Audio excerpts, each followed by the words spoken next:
the shadow-draped hills of northern England, where mist clings to stone like desperate memories, stands Ravencroft Manor. The once proud estate now slumbers beneath centuries of rumours and whispers. Records show that between 1824 and 1827, 43 individuals entered its gates seeking care and refuge. Only 18 ever emerged. The others vanished into the fog of history, their names relegated to smudged entries in forgotten ledgers. For nearly 2 centuries, the Ravencroft family archives remained sealed by court order, hidden in the basement of Cambridge University's restricted collection.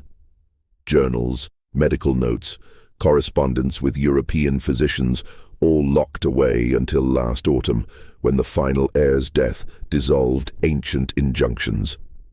What these yellowed pages reveal is a tale of ambition cloaked in compassion, of progress divorced from humanity. Are you brave enough to learn what happened behind those stone walls, in rooms where screams were muffled by scientific curiosity? To understand why local farmers still won't approach the property after sunset, or why the church refused to consecrate the family plot? It wasn't madness that drove the Ravencrofts, nor was it supernatural malevolence as local legends suggest. It was something far more insidious.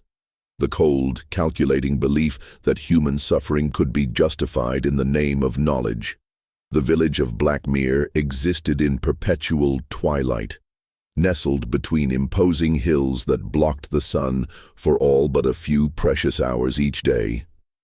The air hung heavy with coal smoke and the earthy decay of the surrounding peat bogs. The closest neighbor to Ravencroft Manor was 3 miles distant, a fact that Dr. Edmund Ravencroft had carefully considered when purchasing the property. The manor itself rose from the landscape like a tumor, all sharp angles of weathered granite, narrow windows like suspicious eyes watching the approaching road. The locals rarely spoke of the family directly. Instead, they referred to them obliquely as the physicians, or simply those up at the house. The Ravencroft lineage boasted 3 generations of doctors by 1824. Edmund, the patriarch, had studied in Edinburgh under Bell and in Vienna, with the anatomists pushing medicine beyond its medieval constraints. His son, William, specialized in disorders of the mind after training in Paris. William's wife, Charlotte, though never formally educated, had assisted her physician father since childhood and possessed unusual knowledge of pharmaceuticals and their effects on the human temperament.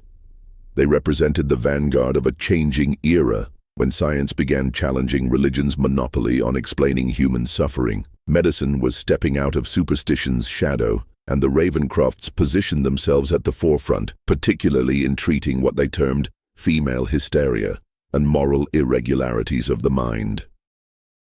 Their reputation spread through exclusive medical circles, and troubled families of means began sending their difficult daughters, sisters, and wives to Blackmere for restorative treatment. The village postmistress, Mrs. Thorne, first noticed the pattern. Every fortnight, the coach would arrive with another pale-faced woman, usually accompanied by a male relative who never stayed longer than one night. The departing men often looked relieved, sometimes passing extra coins to the driver as though in celebration. "Something's not right with that house," Mrs. Thorne confided to her husband one evening. "That's the 3rd young lady this month. Pretty things, most of them. Not raving lunatics like you'd expect, just sad, or angry, or inconvenient." Her observations went unheeded until young Thomas Finch, a shepherd boy of 12, came running into the village tavern one October evening, his face ashen. He had been tracking a lost lamb near the manor's eastern wall when he heard it, a woman's voice, clear as church bells, singing a lullaby. Then the singing transformed into a scream so raw it made his ears ring. Through a basement window, he glimpsed what he described as hands holding down something fighting. "I saw shadows moving," the boy insisted. "Then a light came on, bright as day, and there was a hissing sound like water on hot metal. The screaming just stopped. The tavern keeper gave him hot cider and told him to forget what he'd seen."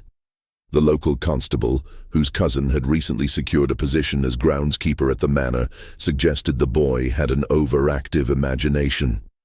The Ravencrofts are doing God's work, helping those poor souls. Mind your sheep and your business, boy. But Thomas couldn't forget the woman's voice. How it changed from something beautiful to something broken. He began watching the house from the hills, noting arrivals and departures in a small notebook his schoolmaster had given him. When he showed his records to the vicar, how many women entered, how few left, the man paled and locked the notes in his desk drawer. "Some matters are beyond our understanding, Thomas," the vicar said, "perhaps beyond our right to question." A week later, Thomas's family announced they were sending him to relatives in Scotland. The notebook disappeared. The questions faded like footprints after rain. Spring brought Catherine Morley to Ravencroft Manor. Unlike the others, she arrived alone, having convinced her brother that she could make the journey independently.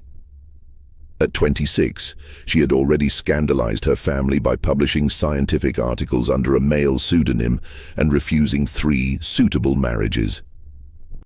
When her brother found her correspondence with natural philosophers discussing evolutionary theories, he declared her intellectually overheated and arranged for the Ravencrofts to restore her womanly temperament. Catherine arrived clear-eyed and observant. She noted the manor's strategic isolation, the barred upper windows disguised as decorative ironwork. The way Charlotte Ravencroft's smile never reached her eyes during the intake examination. "You'll find our methods quite progressive," Dr. William explained, showing her to a comfortable bedchamber. "We believe in rest, proper diet, and the careful balancing of the female humors. You'll soon feel more yourself." "I'm perfectly myself now," Catherine replied. "Perhaps that's the problem my brother wishes corrected." William's expression flickered. "Strong opinions are often symptoms of underlying imbalances. We'll help you find peace." That night, Catherine heard weeping through the walls, soft, muffled, but unmistakable. When she tried her door, she found it locked from outside. On her bedside table sat a cup of tea she hadn't requested. She poured it into her chamber pot and pretended sleep when Charlotte checked on her near midnight. In the days that followed, Catherine observed the patterns of the house. How some women walked the gardens in the afternoon, their movements languid, expressions vacant. How others remained unseen except for brief transfers between rooms, supported by attendants. She noticed the subtle changes in herself after meals, the heaviness in her limbs, the dulling of her thoughts. She began hiding food in her napkin, feigning docility while remaining alert. In her room, she discovered a loose floorboard beneath the carpet, where she could store a journal fashioned from paper she'd taken from the drawing room desk. "Day 7, she wrote with a charcoal stick from the fireplace. They are methodical in their approach. First isolation, then disorientation through irregular sleep patterns and what I believe to be laudanum in the evening tea. Dr. Charlotte asked probing questions about my childhood fears today. When I invented answers, she seemed pleased. They are mapping our minds for vulnerabilities." On the 10th night, Catherine watched through her keyhole as attendants carried a woman down the hallway. Her body hung limp between them, head lolling like a broken doll's. The woman's eyes were open but saw nothing. "Another success," Charlotte whispered to her husband as they followed behind. "This one fought the treatment longer than most. The stronger the will, the more satisfying to see it properly aligned." William replied. "Tomorrow we'll begin writing to her husband about the remarkable improvements." Catherine's heart pounded as she realized what the Ravencrofts considered treatment. She had to escape, but more importantly, she needed evidence of what was happening in the rooms below stairs, where the real work of Ravencroft Manor occurred. Catherine carefully documented each patient she encountered, noting their conditions and changes over time. Most disturbing were the women who returned from the basement procedures, their personalities fundamentally altered, memories fragmented, and will seemingly excised with surgical precision. Elizabeth Harlow, once a fiery suffragist from Manchester, now spent hours arranging and rearranging her hairpins. Mary Constable, committed for challenging her husband's financial decisions, returned from 3 days of absence speaking in childlike tones, asking permission for the smallest actions. Both bore identical small crescent-shaped burns behind their ears, carefully hidden beneath their hair. "They're perfecting something," Catherine wrote in her hidden journal. "Not treatment, but transformation. They speak of moral realignment and feminine restoration. But what I'm witnessing is the systematic destruction of identity." During afternoon tea served in the solarium for patients deemed progressing appropriately, Catherine cultivated the friendship of Nurse Agnes Miller, the youngest staff member.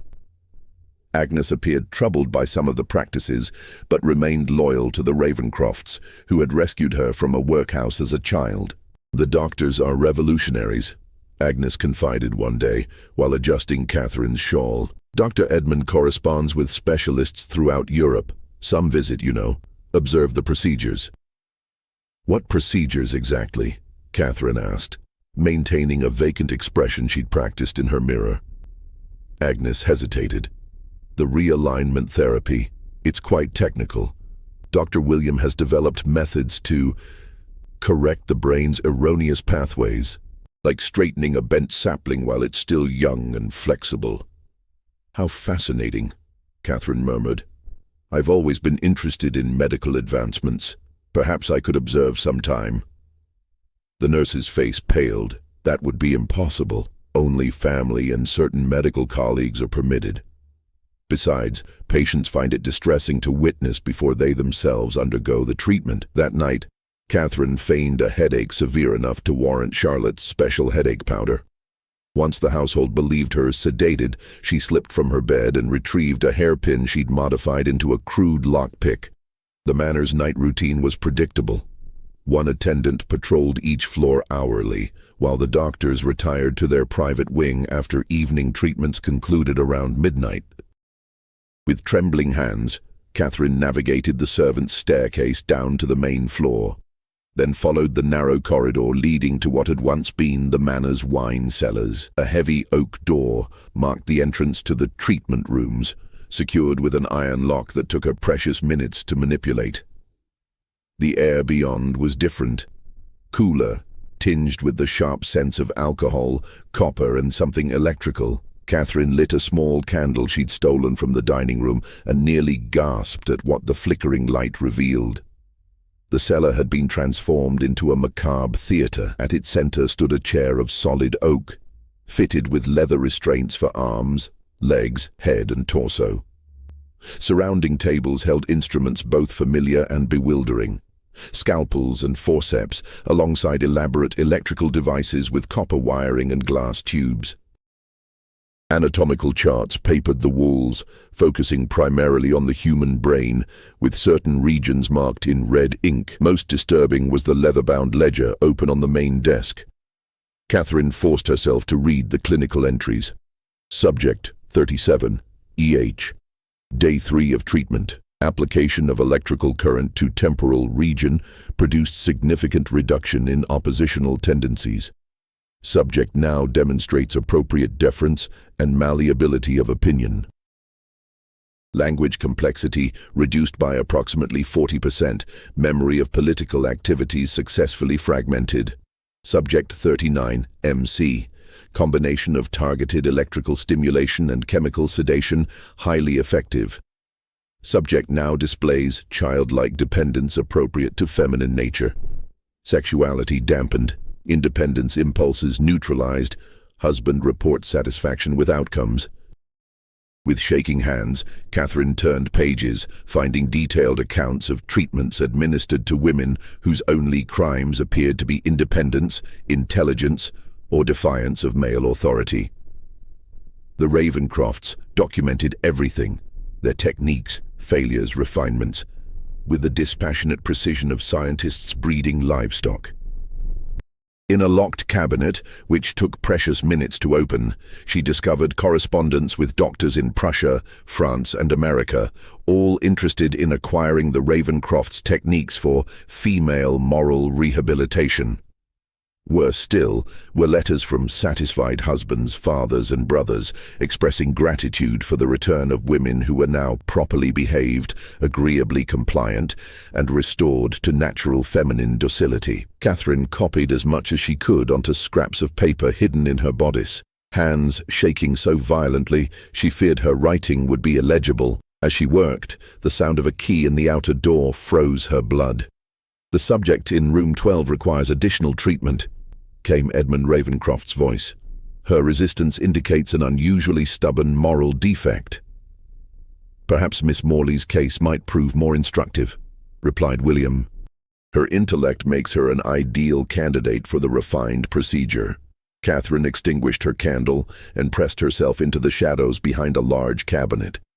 Through a narrow gap, she watched the 3 Ravencrofts enter, followed by attendants carrying an unconscious woman. The shy, gentle widow from room 12, who had spoken of missing her children at breakfast. What followed was a calculated dismantling of a human spirit. Catherine bit her knuckles to remain silent as the doctors applied their treatments, carefully targeted electrical shocks to specific regions of the brain, timed doses of chemicals that induced seizures, and precisely scripted verbal conditioning repeated during moments of greatest vulnerability. "Remarkable how the mind can be reset," Edmund observed, recording measurements while the woman convulsed. "Like clearing errors from a slate." "The potential applications extend beyond difficult women," Charlotte added, administering a syringe of cloudy liquid into the patient's arm. "Imagine correcting criminal tendencies, political radicals, racial characteristics." "One refinement at a time, my dear," Edmund cautioned. "For now, we focus on perfecting feminine correction. The demand alone will make our fortune and reputation." When they finally departed with their unconscious patient, now docile and empty-eyed, Catherine remained frozen in her hiding place, tears streaming silently down her face. The violation she had witnessed was beyond anything she had imagined. Not just of bodies, but of souls systematically erased. She knew with terrible certainty that she was scheduled to be next. Her name had been added to tomorrow's treatment ledger. Dawn approached as Catherine slipped back to her room, mind racing with desperate plans. Simple escape would save only herself, while the Ravencrofts would continue their work unimpeded. She needed evidence, witnesses, authority. But in this remote place, where local officials already deferred to the respected doctors, who would believe the accusations of a woman already labeled mentally unsound? As she hid her notes beneath the floorboard, a soft knock at her door made her heart stutter. She barely managed to replace the carpet before the door opened, revealing Agnes, her face taut with fear. "They know," the young nurse whispered. "Dr. Charlotte found candle wax in the laboratory. They're checking all the rooms at breakfast. If they find you've been there..." Catherine grasped the girl's hands. "You know what they're doing is wrong." Agnes's eyes filled with tears. "I didn't at first. I believed they were helping. But lately..." She shuddered. "Last month, a woman died during treatment. They buried her in the herb garden and told her family she'd run away. Help me, Agnes. Help all of us." The nurse hesitated, years of loyalty warring with growing moral horror. Finally, she pressed a key into Catherine's palm. "The east gate is unguarded during morning prayers. This opens it, but they'll hunt you. They can't risk exposure." "Come with me," Catherine urged. Agnes shook her head. "Someone must help the others." "I'll delay them discovering you're gone." She paused at the door. "If you escape, make them stop this. Please." As the first tentative light of dawn filtered through the barred windows, Catherine gathered her hidden notes and the most damning evidence she'd copied from the Ravencrofts' own records. She had perhaps an hour before her absence would be discovered. An hour to escape and find someone who would believe the nightmare unfolding behind Ravencroft Manor's respectable facade. The morning fog clung to the moors like a shroud as Catherine slipped through the east gate. Her lungs burned with each breath of cold air, her legs trembling from weeks of enforced inactivity and drugged meals. Freedom felt foreign after her captivity, terrifying in its vastness. The road to Blackmere village stretched before her, exposed and vulnerable. Instead, she cut across the heath, following sheep trails through gorse and bracken. Each sound, a startled grouse, the distant bark of a dog, sent her heart racing. She imagined the Ravencrofts discovering her empty room, their clinical faces hardening with rage, the hunt beginning. By midday, she reached the coaching road, muddied and exhausted. When a merchant's wagon appeared through the mist, she nearly wept with relief. The driver, a weathered man named Simmons, asked few questions about her disheveled appearance. "Ravencroft Manor," she said simply. "They're hurting women there." Simmons's expression darkened. "My niece went there, came back like an empty shell, she did. Not the first, neither." He offered her a place among his wool bales. "I'm bound for Sheffield. Magistrate there's not in the Ravencroft's pocket, unlike our local justice." Catherine clutched her hidden documents. "I need someone who'll believe a woman over respected doctors." "Try Inspector Hargrove," Simmons suggested. "He's got no love for the gentry. Lost his sister to an asylum some years back." The journey took 2 agonizing days, during which Catherine battled exhaustion and fear. Twice they passed riders heading toward Blackmere, men with the purposeful look of hunters. Each time Simmons hid her beneath canvas and wool, his weathered face betraying nothing when questioned. Inspector James Hargrove of the Sheffield Constabulary was initially skeptical of the mud-spattered woman who burst into his office with wild claims about respected physicians. But as Catherine methodically presented her evidence, the carefully transcribed treatment notes, the correspondence with international colleagues, her own meticulous observations, his expression grew increasingly grim. "These procedures," he said, examining a diagram of the electrical apparatus. "You witnessed them yourself?" "Yes, and their effects." Catherine's voice broke. "Women who entered as thinking, feeling beings left as docile automatons, their memories fractured, personalities erased, all to make them proper wives and daughters again." Hargrove studied her with keen eyes. "The Ravencrofts are well connected. Their patients come from powerful families who wanted these women silenced and controlled. We'll face resistance. Then we need irrefutable proof," Catherine insisted. "There are others still trapped there, including Agnes, who helped me escape." What followed was an agonizing wait as Hargrove gathered trusted officers and obtained the necessary warrants. 3 days passed while Catherine hid in a boarding house under an assumed name, jumping at shadows, expecting Charlotte Ravencroft's calculating gaze around every corner. On the 4th morning, as they prepared to depart for Blackmere, devastating news arrived. A fire had swept through Ravencroft Manor during the night. By the time local villagers organized a response, the eastern wing, where the patients were housed, had already collapsed. "Accident, they're saying," Hargrove reported grimly. "Chimney fire that spread to the medical supplies." "Convenient," Catherine whispered. "How many?" "4 dead confirmed. All staff. The rest." He hesitated. "The Ravencrofts claim all patients were evacuated safely and returned to their families."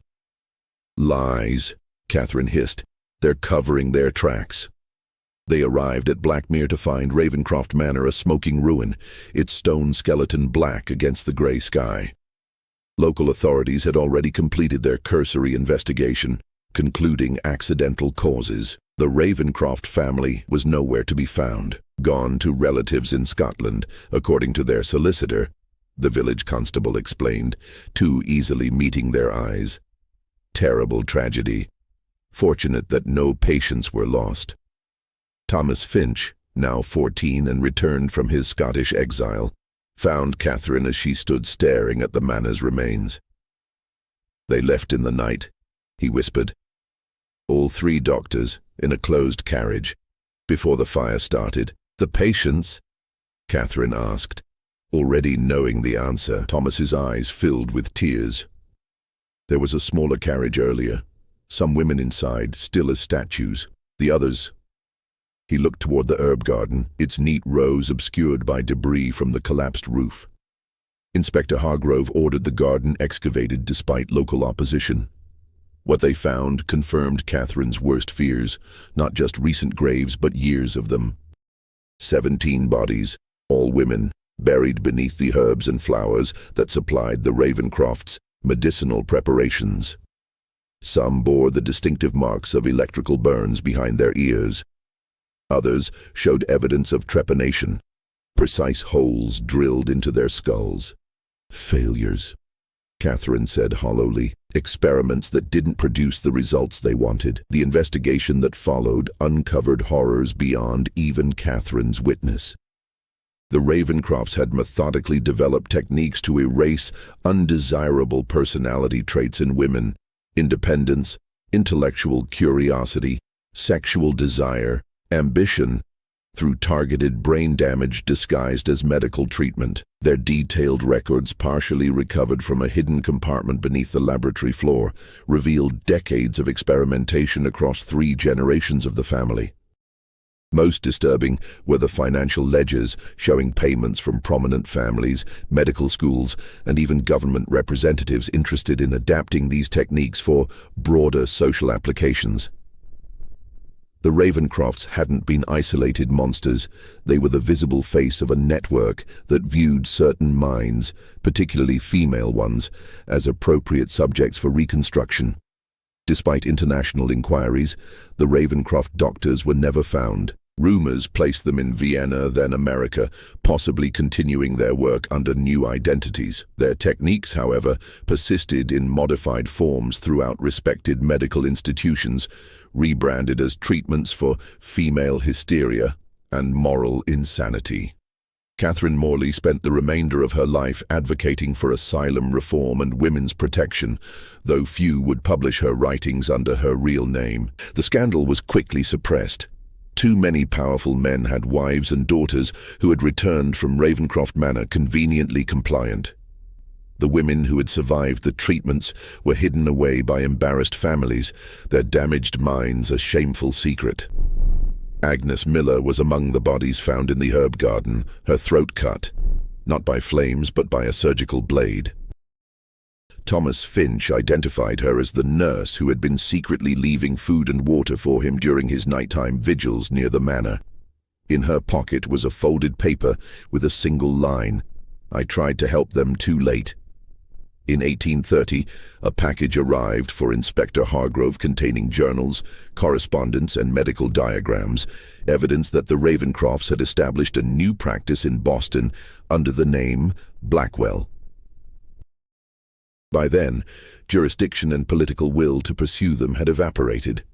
The documents joined Catherine's evidence in a sealed archive, deemed too disturbing for public knowledge, and eventually forgotten. The ruins of Ravencroft Manor were never rebuilt. Nature reclaimed the site with suspicious haste, vines and brambles covering the scorched stones, wildflowers blooming with unnatural vigor over the herb garden. Locals claimed the ground had been salted, though no one admitted to the deed. Catherine Morley died in 1862, her contributions to medical ethics unrecognized, her warnings about institutionalized cruelty largely unheeded. Her personal journal, discovered decades after her death, ended with words that would eventually find resonance in a more enlightened era. The most dangerous monsters wear respectability like armor and wield science like a weapon. They do not harm out of passion or madness, but with methodical purpose. Their legacy lives not in lurid headlines but in quiet techniques passed from teacher to student, institution to institution. Progress without conscience is mankind's most refined form of cruelty. The remaining patients of Ravencroft Manor were never accounted for. Records suggesting 43 women entered their care, yet evidence could be found for only 36 fates. The others vanished completely. No graves, no returns to family, no documentation of transfers or releases.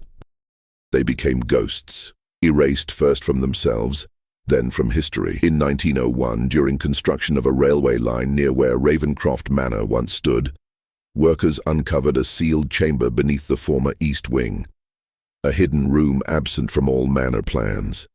Inside were 7 beds, each with restraints, and 7 small metal boxes containing personal effects, wedding rings, lockets with children's portraits, pressed flowers, letters from loved ones. Items that defined 7 individual lives. Of the women who once owned them, no trace remained.